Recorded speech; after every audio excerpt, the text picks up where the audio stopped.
যুক্তরাষ্ট্রের যেন দ্বৈত নীতি।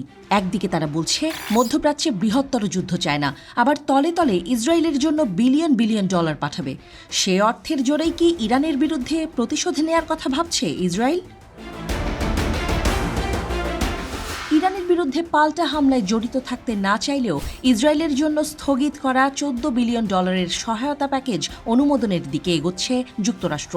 মার্কিন সরকারের একজন উচ্চপদস্থ কর্মকর্তা ইসরায়েলের নিজেকে রক্ষা করার অধিকারের কথা উল্লেখ করেন। মার্কিন প্রেসিডেন্ট জো বাইডেনের অনুরোধে রিপাবলিকান আইন প্রণেতা ও প্রতিনিধি পরিষদের স্পিকার মাইক জনসন যুক্তরাষ্ট্রের মিত্রদের জন্য 95 বিলিয়ন ডলারের সহায়তা প্যাকেজ অনুমোদনের ব্যাপারে চেষ্টা করার কথা জানিয়েছেন।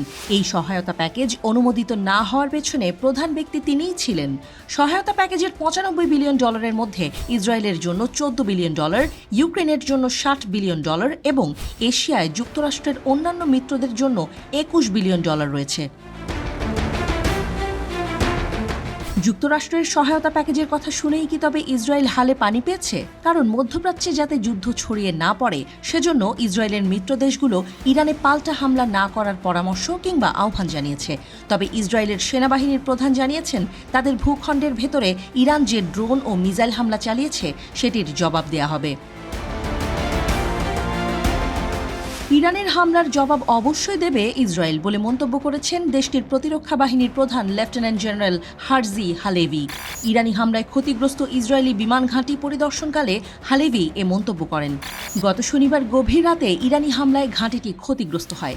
ইরানের 4টি ব্যালিস্টিক ক্ষেপণাস্ত্র ওই ঘাঁটিতে আঘাত করে। ইরান এরই মধ্যে সতর্কবার্তা দিয়েছে যে তাদের হামলার জবাবে ইসরায়েল যদি আবারও হামলা চালায় তাহলে এর চেয়ে বেশি কঠিন জবাব দেওয়া হবে। পর্যবেক্ষকদের মতে ইরানের প্রতি পাল্টা জবাব দেওয়ার জন্য ইসরায়েলের হাতে বেশ কিছু পন্থা আছে, তবে নেতানিয়াহু সরকার কোন ধরনের পন্থা ব্যবহার করবেন সেটি বোঝা মুশকিল। ওদিকে যুক্তরাষ্ট্রের প্রতিরক্ষা দপ্তর পেন্টাগন জানিয়েছে ইসরায়েল সিদ্ধান্ত নেবে যে তারা ইরানকে কখন কিভাবে প্রতিক্রিয়া জানাবে। ইসরায়েলের প্রতিরক্ষার জন্য মার্কিন সমর্থন দৃঢ় এবং মার্কিন যুক্তরাষ্ট্রের দীর্ঘস্থায়ী সহযোগিতামূলক সম্পর্ক শুধুমাত্র ইসরায়েলের সাথে নয়, পুরো অঞ্চলের দেশগুলোর সাথেই রয়েছে। প্রেস সেক্রেটারি মেজর জেনারেল প্যাট রাইডার বলেন, এটা খুবই ভালো। ইরান যে 300টিরও বেশি ড্রোন ও ক্ষেপণাস্ত্র হামলা চালিয়েছে তার মধ্যে 99%ই ব্যর্থ হয়েছে। রাইডার জানিয়েছেন শনিবার ইরান, ইরাক, সিরিয়া এবং ইয়েমেন থেকে 30টিরও বেশি ক্রুজ মিসাইল এবং 150টিরও বেশি ড্রোন নিক্ষেপ করা হয়েছিল।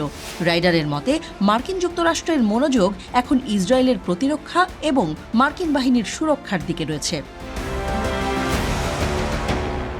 তিনি বলেছেন, আপনি যদি এক ধাপ পিছিয়ে যান এবং এই অঞ্চলে মার্কিন বাহিনীর উপস্থিতির দিকে তাকান তাহলে আমরা আঞ্চলিক নিরাপত্তা ও স্থিতিশীলতার উপর দীর্ঘকাল ধরে মনোযোগ দিয়েছি।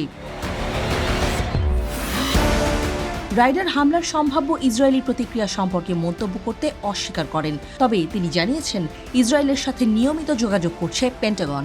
ইসরায়েলি প্রতিক্রিয়ার ব্যাপারে পেন্টাগনের এই কর্মকর্তা জানিয়েছেন, যখন কোনো ধরনের ইসরায়েলি প্রতিক্রিয়ার কথা আসে এটি তাদের সিদ্ধান্ত যে তারা কী করবে।